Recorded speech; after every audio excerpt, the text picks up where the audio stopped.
intertubular vein. Next is the arcuate vein. Next is the interlobular vein.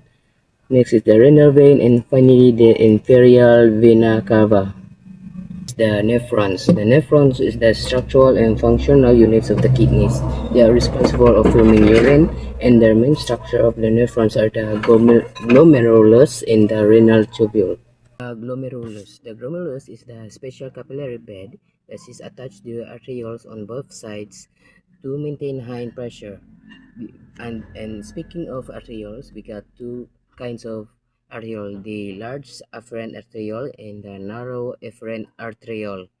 The large afferent arteriole, it carries blood into the glomerulus, a top of capillaries where filtration occurs. It allows a greater volume of blood to enter the glomerulus to help maintain pressure necessary for filtration. And next we have the narrow afferent arteriole, which is the smaller part next to the large afferent arteriole, which it carries blood out of the glomerulus after filtration. By being smaller, it creates a resistance to blood flow. It keeps the pressure inside the glomerulus high, which is essential for forcing water, waste, and smaller molecules out of the blood and into the nephron to form urine. The renal tubule. The renal tubule. We have the glomerular Bowman's capsule, which is a cup-sized structure that surrounds the glomerulus and collects filtered liquid.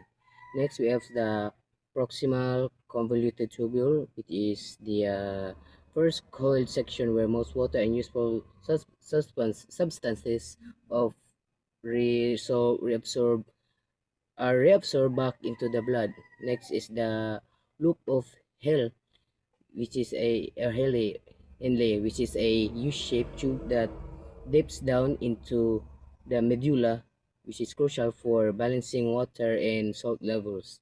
Then we have the distal convoluted tubule, which is the final cold section where further adjustments to the fluid composition happen before it becomes urine.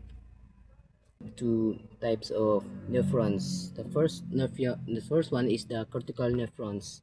They are located entirely in the cortex. It includes the most nephrons, and they make up about 85% of all nephrons. And the second type of nephrons is the juxtamedullary nephrons. They are located in the renal cortex, right at the border